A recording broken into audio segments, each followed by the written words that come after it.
사도신경으로 신앙 고백하겠습니다.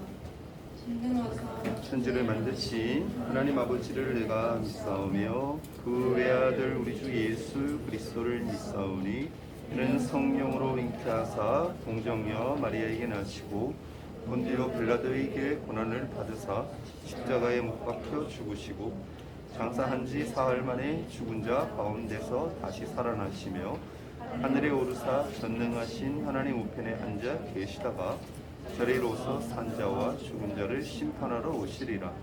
성령을 믿사오며 거룩한 공예와 성도가 서로 교통하는 것과 죄를 사하여 주시는 것과 몸이 다시 사는 것과 영원히 사는 것을 믿사옵나이다.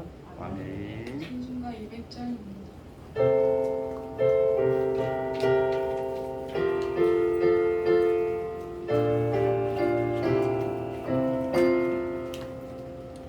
알고 명한 그 말씀 생명의 말씀은 귀한 그 말씀 진실로 생명의 말씀이 나의 길과 믿음 밝히 보여주니 아름답고 귀한 말씀 생명샘이로다. 아름답고 귀한 말씀 생명샘이로다. 귀한 주님의 말씀은 내 노래되도다. 모든 사람을 살리는 생명의 말씀은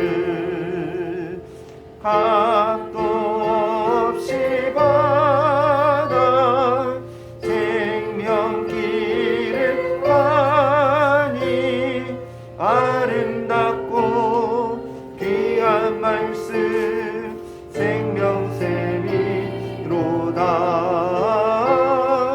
아름답고 귀한 말씀 생명샘이로다. 널리 울리 엎어지는 생명의 말씀은 마음의 용서와 평안을 골고루 주나니 다만 예수 말씀 듣고 복을 받네. 아름답고 귀한 말씀 생명샘이로다.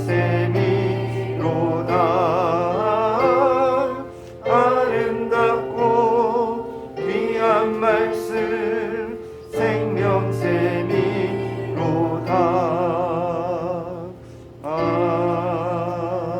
아멘. 예배를 위해 오시면서도 기도드리겠습니다. 하나님 언제나 저희의 곁을 든든하게 지켜주셔서 감사합니다. 또 곧 이제 중간고사 준비를 시험의 우선순위를 두고 하나님을 멀리하고 있습니다. 이러한 상황 속에서도 언제나 하나님이 우선순위로 둘 수 있도록 도와주세요. 또 지금도 이어지고 있는 수많은 질병에서로부터 저희를 지켜주세요. 이 모든 걸 예수님의 이름으로 기도드립니다. 아멘.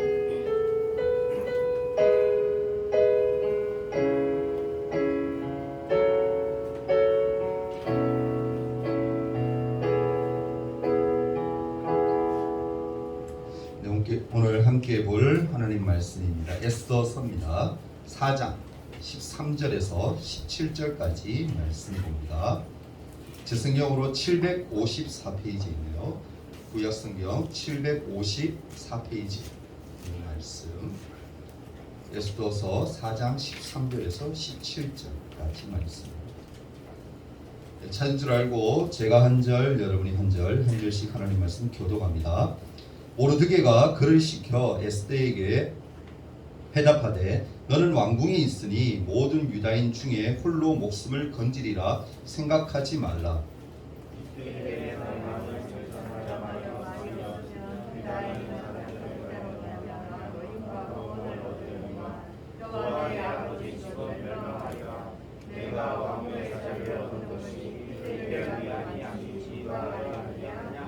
에스더가 모르드게에게 회답하여 이르되 당신은 가서 수산에 있는 유다인을 다 모으고 나를 위하여 기도하되 밤낮 3일을 먹지도 말고 마시지도 마소서.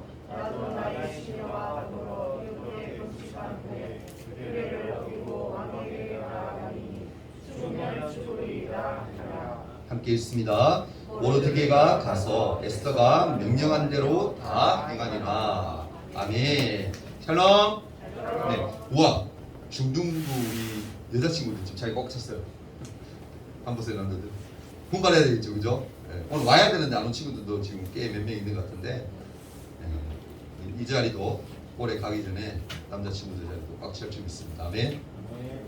믿은 대로 될지어다. 아멘. 네, 됩니다. 하나님이 하시면 돼요. 우리가 보면 안 될 것 같지만 하나님이 하시면 됩니다. 오늘 중국 여자친구들 보니까 꽉 채는 거 참 좋네. 자, 우리 주제 1년 주제 큰 거 외치고 하나님 말씀 듣도록 합니다. 자, 시작. 예수님만 바라보는 중국. 그런 믿음으로 살아가는 친구들 되기를 축복합니다. 네, 친구들 혹시 안데르센 동화 좋아하는 거 있습니까 혹시? 안데르센. 여러분 어렸을 때부터 아마 한 번쯤은 다 안데르센의 동화를 많이 읽어봤을 거예요. 접해보고. 그 가운데서 대표적으로 어떤 동화가 좀 유명하냐면은 미운 오리 새끼라는. 아시죠? 미운 오리 새끼. 한 번도 난 미운 오리 새끼 안 들어봤다, 안 읽어봤다. 없죠? 다 알 거예요. 그럼에도 불구하고 제가 간략하게 한번 설명을 드리자면 어느 농장에 유난히 크고 못생긴 그런 오리 새끼 한 마리가 태어납니다. 근데 이 미운 오리 새끼는 다른 오리들과 다르게 생겼다는 그 이유로 늘 뭡니까? 구박을 받아요. 핍박을 받습니다. 놀림을 받아요. 그래서 농장을 이 오리는 살다가 도저히 여기서는 못 살겠다 싶어서 떠나게 되죠. 집을 나와서 떠돌던 이 미운 오리는 아주 마음씨 좋은 할머니를 한 분 만나게 돼요. 그래서 그 집에서 이 오리가 미운 오리가 살게 됩니다. 근데 중요한 것은 거기에 사는 고양이와 닭이 또 이 오리를 굉장히 괴롭혀요. 그래서 거기서 살다 못 살겠다. 여기서 너희도 못 살겠다 싶어서 이 오리가 또 떠나죠. 떠나는데 떠나는데 이렇게 자기가 여기저기 돌아다니고 혹독한 겨울을 지나고 봄이 드디어 오게 됩니다. 그래서 봄이 되어서 이제 날씨가 참 좋잖아요. 그죠? 우리 봄 되면 날씨 좋은 거 알죠, 그죠? 꽃도 피고 이렇게 막 예쁜데 그런 풀숲에서 이 오리가 이제 겨울에서 물을 먹으려고 딱 이렇게 다가갔는데 거울에 비친 그 모습을 자기를 딱 보니까 야, 좀 괜찮아 보이는 거야. 나 좀 괜찮은데 생긴 게 옛날에는 좀 못나고 놀림만 받았는데 냇가에 비친 그 모습이 너무 좀 괜찮은 거야. 그래서 주위를 딱 돌려봤더니 자기하고 비슷하게 생긴 오리들이 주위에 꽤 많이 있는 거예요. 그래서 알고 봤더니 자기는 뭐였다? 네? 뭐죠? 백조죠, 백조. 거위가 아닙니다. 네. 너무 오래되셨어요. 이해해 주시죠. 네. 근데 그게 중요한 게 아니죠.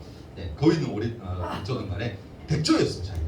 그래서 보니까 내가 알고 보니까 오리가 아니었구나. 백조였구나. 그래 딱 보고는 백조들이 자기들이 이제 갈 곳을 찾아가기 위해서 날개짓 하고 막 날아가는 거 보고는 나도 쟤들과 똑같은 모습이면 날 수 있겠다 싶어서 날개짓을 힘차게 했더니 날아지더라는 거예요. 그래서 그들과 함께 날아가서 행복하게 살았다라는 그런 이야기가 바로 이 미운 오리 새끼 이야기예요. 기억납니까 여러분? 다 제가 정리해드렸죠? 짤막하게 그죠? 완벽하게 딱 정리를 했어. 자, 이 동화가 그럼 주는 교훈이 뭘까? 우리 동화를 읽는 이유는 교훈을 얻기 위해서잖아요. 이 교훈이 뭐죠? 여기서 주는 게 오늘 말씀 제목하고 연결이 돼요. 뭡니까? 정체성을 찾자 이거예요. 우리는 뭡니까? 자신의 정체성을 바로 알고 살아야 한다라는 교훈이 바로 이 미운 오리 새끼가 주는 교훈입니다. 오늘 우리가 만나볼 성경 인물도요, 자신의 정체성을 깨닫고 살아가는 그런 모습을 우리에게 이야기하고 있습니다. 그러면 질문이 생기잖아요. 정체성. 과연 정체성이 과연 무슨 단어일까? 어떤 의미일까? 목사님도 친절하게 사전적으로 의미를 한번 찾아봤어. 찾아보니까 어떤 의미로 딱 조합을 하냐면은 존재의 본질을 깨달는 것 이렇게 해놨어요. 좀 어렵죠? 신학적인 좀 설명 같기도 하고 쉽게 설명하면 뭐냐면은 나는 누구인가라는 거예요. 나는 과연 누구지? 나는 왜 태어났고 나는 누구이고 어떤 식으로 살아야 하지? 거기에 대한 고민, 인식, 자신을 알아가는 것, 알기 위해서 노력하는 것, 그게 바로 뭐예요? 정체성입니다. 이해됩니까 여러분? 오늘 성경의 내용이 뭐예요 여러분? 특별히 신앙의 정체성을 잃어버렸던, 자기가 어떤 존재인지 잃어버렸던 사람들이 다시 하나님의 백성으로 회복해가는 은혜의 과정을 담고 있는 거예요. 그 말은 뭐예요 여러분? 이들이 하나님의 백성이었는데 그렇게 늘 인식하고 살았는데 어느 순간인가 자기가 어떤 존재인지 몰라지게 돼요. 잊어버리게 된 거죠. 하나님의 은혜로 살아왔는데 어느 순간인가 나 뭐지? 나 왜 여기 있지? 내가 왜 살아야 하지? 왜 이곳에 있어야 하지? 이런 고민들을 하게 된 거예요. 아무 생각이 없어진 거죠. 쉽게 얘기해서. 오늘 이야기는 뭐냐면은 이것들을 찾아가는 과정들, 알아가는 과정들을 오늘 우리에게 말씀하고 있습니다. 오늘 본문의 배경은요 뭐냐면은 이스라엘 민족이 바벨론의 포로에서 벗어나서 페르시아의 지배를 받고 있던 때였어요. 목사님이 지금 설교를 계속 그 이야기를 이어가고 있는 거예요. 공과 이야기를 지금 이어지는 것과 똑같이 이렇게 이어지고 있습니다. 바벨론이 뭐요? 페르시아라는 나라에 의해서 멸망을 당하죠. 그래서 페르시아가 이 나라를, 이스라엘 민족들을 다스리고 있을 때가 바로 오늘 본문의 배경이에요. 근데 중요한 것은 일부 이스라엘의 백성들, 그러니까 유대인들이요, 에스라 느헤미야와 함께, 지난주에 설교 기억납니까? 느헤미야와 함께, 지지난주인가요? 네, 맞네. 에스라 느헤미야와 함께 고향 예루살렘으로 다시 성전을 짓기 위해서 다 돌아오게 되잖아요. 고향 땅으로 돌아왔지만 중요한 것은 다 온 게 아니에요. 대다수의 사람들은 또 이런저런 형편 이유들로 인해서 이렇게 오지 않고 페르시아에 남게 되는 사람들이 꽤 있었어요. 이 당시에 여러분 페르시아의 제국의 왕이 누구였냐 하면은 아하수에로 왕이었어요. 이 아하수에로 왕이 통치를 하고 있었는데 이 왕이 이제 결혼 정년기가 딱 되니까 이제 결혼을 해야 되잖아요. 그죠? 왕비를 구해야 되잖아요. 그 왕비를 구하는 중에 이렇게 왕비 심사를 볼 거 아니에요. 그 중에서 딱딱 골라가지고 딱 골랐는데 어떤 여자였다? 에스더라는 여자였다. 근데 에스더가 누구예요? 유대인입니다. 하나님의 백성, 이스라엘의 백성 가운데 이 여인 한 명이 왕비로 발탁이 된 거예요. 놀라운 일 아니에요, 그죠? 에스더는 어떤 사람이냐면은 유다 민족 중에서, 이스라엘 민족 중에서 베냐민 지파 사람이에요. 그러니까 굉장히 베냐민 지파가 좀 약한 지파예요. 사람도 많지 않고 좀 약한 지파 12지파가 있는데 구약에 보면은 그 중에서 가장 좀 하찮은 지파 계열이 되나? 좀 힘이 약한 그 민족 가운데 있던 여인이 어떻게 왕비가 된 거야. 그것도 이 당시에 가장 강대국이라 할 수 있는 페르시아의 왕비가 된 거야. 대단한 사건이죠, 그죠? 그래서 이 여인이 에스더가 어릴 때부터 어떻게 자랐냐면 부모님을 좀 일찍 여의고 모르드게라는 사촌에 의해서 이제 자라게 돼요. 모르드게는 에스더가 왕으로 선택될 때 어떤 얘기를 해주냐면 이런 얘기를 해요. 네가 하나님의 백성, 그러니까 유대인이라는 사실을, 유다인이라는 사실을 절대 밝히지 말아라 라고 얘기를 해요. 오랫동안은 페르시아에 의해서 적응하면서 살다 보니까 하나님의 백성이라는 그런 정체성, 하나님의 백성이라는 그 정체성을 굳이 드러낼 필요가 없다라고 느껴서 아마 그럴 수도 있다라고 생각을 할 수가 있어요. 오히려 뭡니까? 좀 감추는 게 낫겠다라고 생각해서 아마 그런 조언을 했던 것 같기도 해요. 그런 상황에서 유다 백성을 대적하는 한 사람이 딱 나오는데 누구냐면 하만이라는 사람이 등장합니다. 하만. 이름도 좀 그렇죠, 그죠? 하만. 이 하만이 이 페르시아의 왕 다음으로 권력을 잡게 돼요. 총리죠, 국무총리로 지금으로 치면. 근데 이 하만은 아말렉 후손인 아각 사람이었는데 자신 앞에 어떻게 하느냐면은 왕을 제외한 모든 페르시아의 사람들은, 페르시아 안에 속한 모든 사람들은 뭐 해야 된다? 자기 앞에 무릎을 꿇어야 된다. 무릎 꿇고 경배를 해야 된다라고 생각을 한 거예요. 그래서 지시를 한 거예요. 나가 출동하거나 내가 어디 가든 곳에 나를 만난다, 부딪힌다. 그러면 뭐 해야 된다? 무조건 고개 숙이고 절해야 된다. 그렇게 딱 법을 나름대로 자기가 딱 정한 거예요. 하지만 그 법을 그 명령을 누가 순종하지 않아요? 누구일까요? 모르드게. 잘 아시네. 들어본 적 있죠, 그죠? 네. 에스더 이야기. 모르드게가 순종하지 않아요. 그래서 화가 머리끝까지 난 이 하만이 모르드게가 유다 사람, 하나님의 백성이라는 사실 때문에 자기에게 절하지 않는다라고 생각하고 유다 백성 전체를 몰살시킬 음모를, 계획을 짜게 돼요.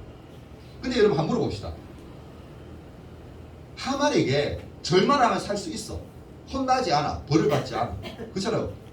왕 다음, 아수에로 왕 다음으로 권력을 가진 이 하만. 절대 권력자 아닙니까? 거의 그죠? 2인자니까. 말 한마디면 그냥 죽고 뭐 살고 하는 거니까 그냥 절하라 그러면 절하면 되는데 끝까지 하나 하지 않았던 이유가 뭐였을까? 모르겠어요. 왜 절하지 않았죠? 정답이 나오는 것 같은데 정확하게 얘기하세요. 선물 나가요. 그렇죠. 십계명이죠. 이들이 하나님의 백성이기 때문에 십계명 알아요, 몰라요? 알죠. 출애굽기 보면 십계명 나오잖아. 신명기하고 그죠? 그 앞쪽에 가보면 그러니까 십계명을 알아. 모르게는 철저하게 하나님을 잘 믿었던 믿음의 신앙이 있는 거예요. 그러니까 십계명에 보면은 하나님 외에는 절대 절하면 안 된다. 하나님 외에는 어떠한 것에도 순종하면 안 된다라고 했기 때문에 그 명령을 따른 거다. 근데 모르게 하만이 그걸 안 거죠. 모르드게가 하나님의 백성이기 때문에 십계명에 의해서 제가 그렇게 하지 않는다. 근데 그렇게 알면서도 괘씸한 거예요. 그래서 뭡니까? 이스라엘 백성들을 다 죽이려는 계획을 짜게 돼요. 하만은 결국 왕의 허락을 딱 얻어내가지고는 유다 사람들을 죽이라는 조서, 그러니까 글이죠. 이렇게 이 당시에 조서해가지고 이렇게 지금 같으면 인터넷으로 이렇게 해서 뭐 이렇게 하고 하지만 예전에는 뭡니까? 글로 딱 적어가지고 그걸 어디요? 지역마다 이렇게 막 방을 붙인다 그럽니까? 딱 붙여. 조서를 붙여. 그런데 이 명령이 이제 왕에 의해서 나온 거다. 이 명령에 무조건 안 따른 자는 어떻게 된다. 벌을 받고 무조건 따라야 된다라는 그 글을 적어서 딱 붙이고. 뭐 해야 된다? 네. 순종해야 된다. 이 조서에 대해서 지켜야 된다. 근데 이 소식을 누가 듣습니까? 모르드게가 알게 되죠. 알게 된 그 모르드게가 어떻게 행동을 하냐면은 옷을 찢고 굵은 베옷을 입고 죄를 뒤집어 쓰고 대성통곡해요. 왜 이렇게 하냐면은 구약 시대 때 하나님 앞에 나올 때 정말 큰일, 그러니까 정말 엄청나게 하나님께 뭔가 도움을 구해야 될 때, 그럴 때는 어떻게 하느냐면 이런 행동을 해요. 회개할 큰 것이 있거나 아니면 하나님께 구할 것이 있을 때 어떻게 해요? 옷을 찢고 굵은 베옷을 입고 죄를 뒤집어 쓰고 기도하고 대성통곡합니다. 그 소식을 누가 듣게 돼요? 이스라엘 백성들, 유다의 백성들이 다 듣게 되죠. 그래서 함께 뭡니까? 금식하며 울며 기도하기 시작해요. 근데 이 소식을 누가 또 듣게 돼요? 에스더가 듣게 되죠. 에스더한테도 전해진 거예요. 모르드게는 에스더가 그것을 알고 있다는 사실을 또 찾아갑니다. 찾아가서 뭐라고 얘기하면 이렇게 얘기해요. 왕에게 네가 직접 가서, 왕비니까 너가 앞으로 나아가서 우리 백성들, 이스라엘 백성들, 하나님의 백성들이 유다 사람들을 네가 살려달라고 한번 부탁해봐라 라고 그렇게 얘기해요. 하지만 에스더는 어떻게 얘기합니까? 왕의 부름을 받지 않고 나아가면은 목숨을 잃을 수도 있다. 내가 죽을 수도 있어요. 삼촌, 제가 나가면 저는 죽어요. 그러니까 지금 이 상황에서 저는 나갈 수가 없어요. 한 달 동안이나 내가 왕 앞에 또 나가지도 않았고 왕이 나를 부르지도 않았기 때문에 왕 앞에 나가기가 너무 힘든 상황, 어려운 상황. 절대로 그렇게 할 수 없는 상황이라고 얘기해요. 이때 여러분 하나님 백성들의 새로운 이야기가 펼쳐져요. 반전이 시작돼요. 하나님의 은혜와 인도하심이 선명히 드러나게 됩니다. 어떤 일이 벌어지는지 여러분 아세요? 세 가지로 제가 말씀드리면 첫째로 어떤 일이 벌어지냐면은 위기를 만났을 때 에스더는 뭐 하느냐면은 하나님의 백성이라는 정체성을 숨기지 않은 게. 정체성은 뭐였다? 숨기지 않는 거. 모르드게가 여러분 부탁하기에는 절대 왕에게 가서 네가 유다 백성이라고 얘기하지 마라고 얘기했지만 이제는 뭐 하는 거예요? 담대하게 그렇게 알리겠다는 거예요. 정체성을 숨기지 않겠다는 거예요. 모르드게는요, 에스더가 왕으로 선택될 때에는 자신들이 유다 백성이라는 것을 분명히 밝히지 말라고 했어요. 그 이유가 사실은 아까는 목사님이 짐작해서 얘기를 했지만 정확히 알 수는 없습니다. 하지만 에스더에게 거짓말로 자신을 위장하도록 한 것은 절대 또 아니에요. 아닙니다. 대부분의 성경 해석가들은 어떻게 얘기하느냐면은 사회적으로 괜히 불필요한 경계 쓰임을 불러일으킬 필요가 없다라고 생각해서 아마 그렇게 했을 거다라고 얘기도 하기도 해요. 어찌됐든 간에 여러분 믿음으로 모르드게는 하나님께 부르짖었고 에스더에게 다음과 같은 말로 민족을 구해 줄 것을 요청해요. 오늘 읽었던 4장 13절과 14절인데 뭐라고 얘기합니까? 모르드게가 그를 시켜 에스더에게 대답하되 너는 왕궁에 있으니 모든 유다인 중에 홀로 목숨을 건지리라 생각하지 말아라. 너만 살려고 하지 마. 그거예요. 이때 내가 만일 잠잠하여 말이 없으면 유다인은 다른 데로 말미암아 높임과 구원을 얻으려니와 너와 내 아버지 집은 멸망하리라. 네가 여기 있는 이유가 분명히 있을 거야. 그렇게 하지 않으면 하나님이 너 가만 안 둘 거야. 어디면 협박하는 협박이에요. 그렇게까지 얘기해요. 그리고 또 마지막에 뭐라 얘기합니까? 내가 왕의 자리를 얻은 것이 이때를 위함이 아니지 누가 알겠느냐. 너 이렇게 하는 게 다 하나님의 계획과 심일 거야. 그러니까 너는 뭐야? 담대하게 나가서 왕에게 가서 얘기해라는 거야. 모르드게는요 하나님이 유다 백성들을 구원하실 거라는 그런 믿음이 뭐요? 확고하게 있었다는 거예요. 이때를 위해서 왕후가 된 것이 아니냐라는 말로 이 에스더에게 사명을 일깨워 준 거예요. 사명이 뭐예요, 여러분? 하나님의 일이에요. 하나님이 해야 할 일, 하나님의 백성으로 반드시 해야 할 일. 지금 당장 에스더가 해야 할 일이 뭐라는 거야? 유다 백성들이 다 죽게 되었으니까 살리는 일, 왕 앞에 나가서 부탁하는 일, 요청하는 일, 이게 네 사명이다. 네가 하나님이 이곳에 있게 하신 이유라. 그렇게 계속 얘기하는 거예요. 모르드게는요 에스더가 왕후이기 전에 유다 백성임을 다시금 깨달도록 일깨워 주었다라는 거예요. 이 말을 들었던 에스더 어땠을 것 같아요? 정신이 번쩍 들었어요. 드디어 뭐요? 자신의 정체성을 이제 인식했다라는 거예요. 하나님은 먼저 모르드게를 흔들어 깨우셨고 또 뒤이어서 에스더와 모든 유다 백성들이 기도의 자리로 나오도록 하셨다라는 거예요. 금식하고 여러분 부르짖었다라는 거. 구약에 보면 그런 내용들이 참 많이 나와요. 이스라엘 백성들이 그렇게 했다라는 것은 뭐냐면은 이제는 하나님의 백성이라는 정체성을 회복했다라는 뜻이에요. 사실 여러분 회개하고 부르짖는다는 건 뭐예요? 회개를 왜 하죠? 잘못한 게 있으니까 회개하는 거잖아. 하나님 내 이런 잘못했어요. 용서해 주세요. 하나님 기도하는 게 회개 아닙니까? 그러니까 이스라엘 백성들이 뭐예요? 지금 하나님을 떠나 있고 하나님을 잘 모르겠어. 내가 왜 이 자리인지 잘 모르겠어. 근데 그런 것들 가운데 살아오다가 이제는 뭐 했다라는 거야? 깨달았다는 거야. 아 이제는 내가 이렇게 있으면 안 되겠구나. 아 나는 이곳에 있는 이유가 내가 이곳에 있는 이유가 내가 존재하는 이유가 하나님의 백성이기 때문에 하나님의 일을 하기 위해서 사명을 감당하기 위해서 내가 이 자리에 있는구나 라고 이제는 뭐며 정체성을 회복하게 됩니다. 알게 된 거죠. 여러분 백성이라는 정체성이 회복되면요 우리가 무엇을 해야 하는지 그 사명이 이제 보이기 시작해요. 이 중요한 겁니다. 여러분 여기 앉아있는 우리 친구들이 자신의 정체성을 잘 알았으면 좋겠어요. 목사님 늘 하는 얘기가 있죠. 여러분을 하나님이 부르신 이유가 뭐라고? 하나님의 백성 삼으신 이유가 뭐라고요? 하나님의 일을 하기 위해서. 하나님의 일이 뭐예요? 하나님 원하시는 게 뭘까? 하나님께 영혼 돌려드리는 거잖아. 하나님이 원하시는 것을 하는 거잖아. 하나님 우리에게 뭘 요구하세요? 사도행전 1장 8절에 뭐라 얘기합니까? 너희는 가서 선포해라. 너희만 신앙생활 잘하고 믿음 잘하고 그래서 너희들이 하나님 백성 되는 게 아니라 안 믿는 자들, 하나님 모르는 자들에게 가서도 담대하게 외치고 그들을 하나님께로 인도하여라. 그게 하나님의 일이잖아요. 그죠? 우리만 예수 잘 믿고 천국 가는 그게 중요한 게 아니에요. 가장 중요하겠지만 그게 다가 아니에요. 그 나아가서는 뭡니까? 우리가 안 믿는 자들에게 하나님의 말씀을 선포하고 그들을 하나님께로 인도하는 거예요. 그게 여러분 정말 우리가 해야 할 사명이 좀 있어요. 아멘. 두 번째로는요 말씀드리고 싶은 건 에스더는요 하나님의 백성다운 믿음의 선택을 해요. 이게 중요한 거예요. 하나님의 자녀라면 믿음이 있는 선택을 해야 돼요. 하나님의 백성이라고 하면서도 믿음 없는 사람들이 너무 많아요. 그렇죠? 처음에는 어떻게 보면 에스더가 모르드게에게 처음에 그렇게 얘기했을 때 왕에게 나아가라 라고 했을 때 처음에 뭐요? 이런저런 핑계를 대잖아요. 이런 이유들로 내가 나가면 안 된다. 그렇게 얘기하잖아요.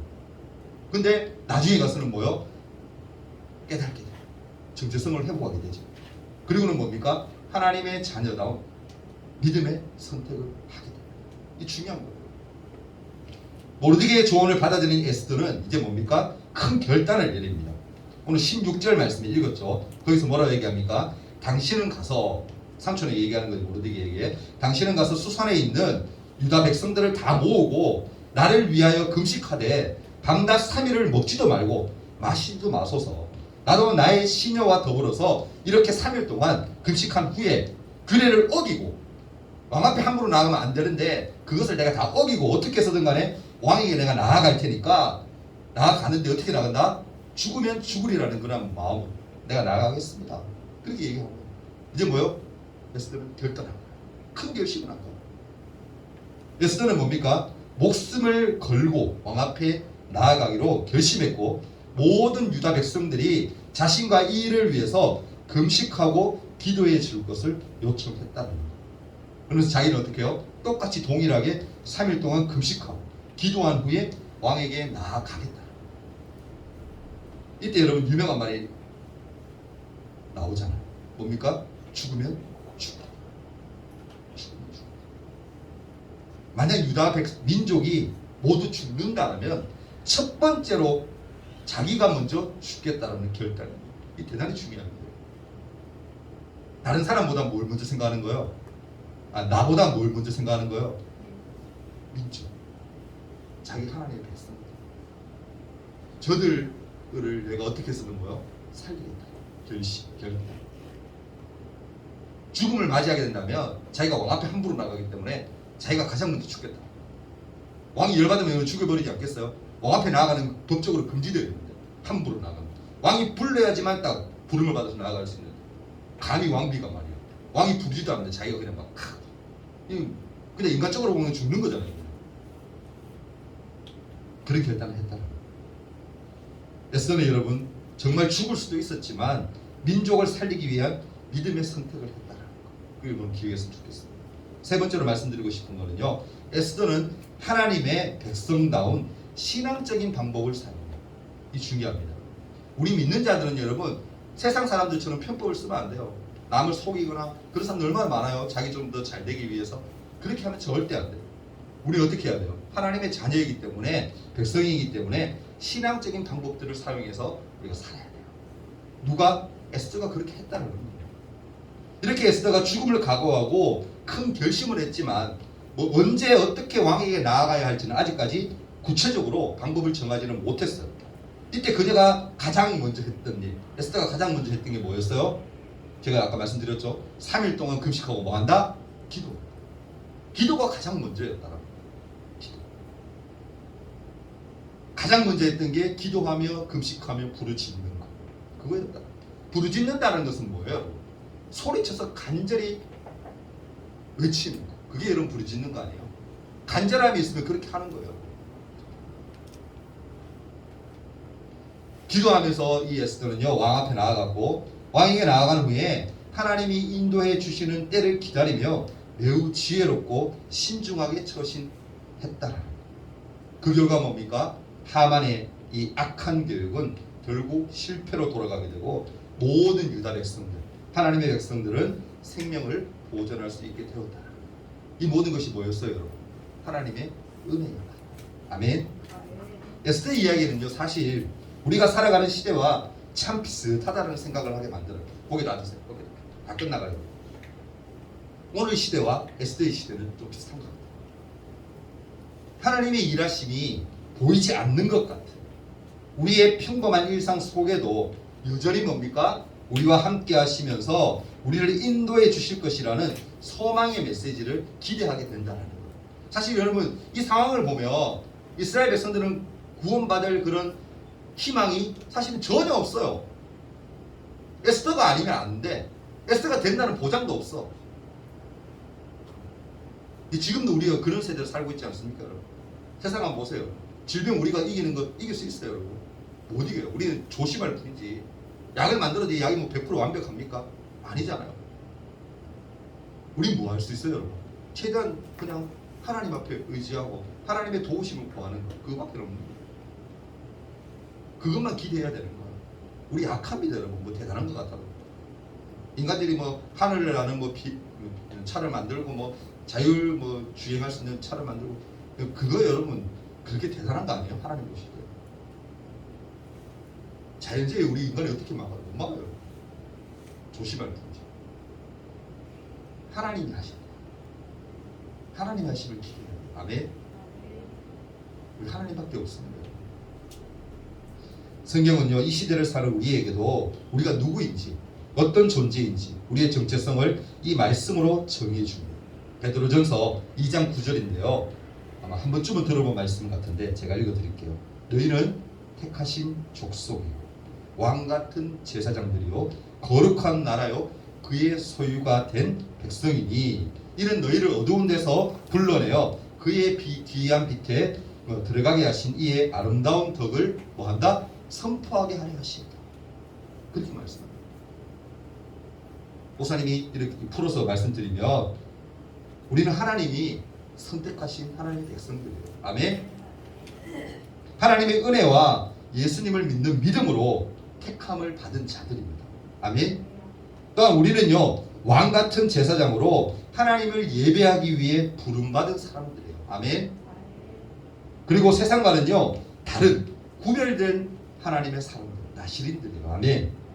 하나님이 내 것이라고, 너는 내 것이다, 너는 나의 자녀다 라고 찜해주신 자들이에요. 아멘.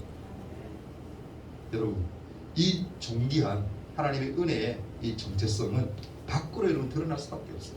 여러분 하나님 믿는 자들은요 하나님의 자녀는 드러날 수밖에 없어요. 하나님 안 믿는 것처럼 여러분 행동하지 마세요. 하나님 믿는 자녀로 바르게 살아가면요 안 믿는 자를 딱 보면 저는 예수 믿는 사람이네, 나쁜 이미지가 아니, 정말 예수 믿는 사람은 다르구나, 하나님 믿으면 저런 축복을 받고 저렇게 살아갈 수가 있구나, 그런 정체성, 그런 모습들이 드러날 수밖에 없는 게 우리예요. 하나님 우리를 그렇게 빛된 존재로 만드신 거예요. 어두운 가운데서도 밝게 빛나는 존재로, 촛불같이 귀한 존재로 하나님 우리를 만드신 거예요. 우리에게 그런 믿음이 있기를 소망합니다. 아멘.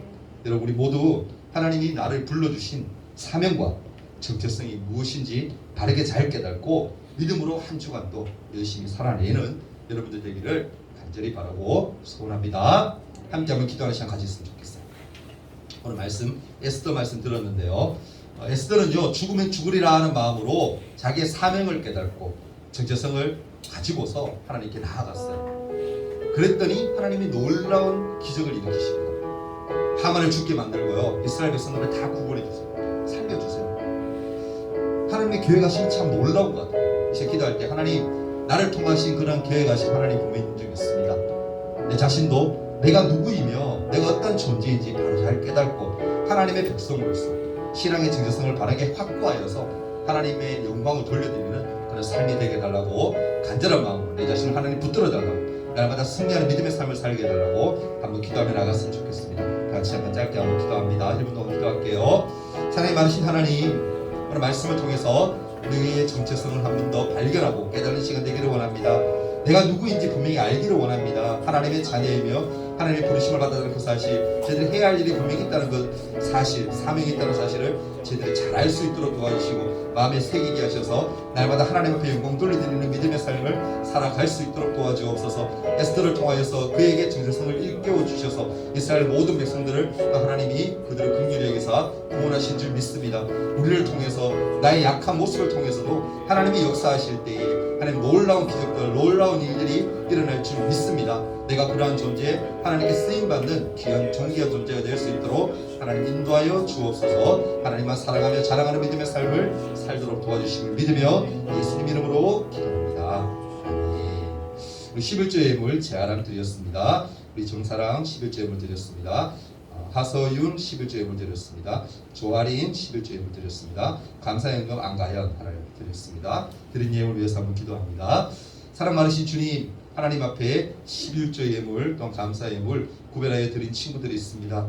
하나님 이들의 마음을 보시고 하나님 붙드셔서 날마다 하나님 은혜 가운데 살도록 도와주시고 이들의 삶 또한 인도하셔서 날마다 하나님과 동행하며 자기의 정체성을 바로 깨달아 믿음으로 잘 살아내는 그런 하나님의 귀한 일꾼들 될 수 있도록 축복하여 주시옵소서. 하나님 이 시간 주님 앞에 귀한 예물 올려드립니다. 우리 친구들 마음속에 주님 오셔서 역사하셔서 은혜 가운데 살 수 있도록 도와주시고 날마다 주님의 기쁨이 되는 자들에게 도와주옵소서. 함께 하심을 감사합니다. 예수님 이름으로 기도합니다. 아멘.